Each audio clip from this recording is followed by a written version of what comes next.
এবার লাগছে। মাংসের পরিবর্তে এখন কাঁঠাল, মিষ্টি কুমড়া দিয়েও খুব ভালো বেগুনি বানানো যায়। পেঁয়াজ ছাড়াও কিন্তু রান্না হয়, সবকিছু বিকল্প ব্যবস্থা আছে। কি খাওয়া যায়, কি খাওয়া যায়? পাইছি। আমরা কিন্তু সিগারেটের পরিবর্তে হুলা খাইতে পারি।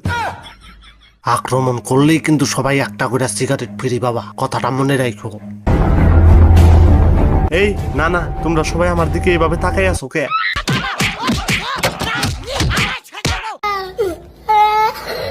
গায়েস, ওরা আমার মায়ের জায়গায় হেলাইছে। আর যাই হোক, তোমাদের মধ্যে যাদের ধূমপান করার মতো বদ অভ্যাস আছে ছাইড়া দাও। নিজের 100% দেওয়ার চেষ্টা করো, তুমি অবশ্যই ছাড়তে পারবা। আর হ্যাঁ, ভিডিওটা কেমন হয়েছে অবশ্যই কমেন্টে জানাবা। ততইলতি ততইল তা না, আপনি আত্মা থেকে হইলা বহে।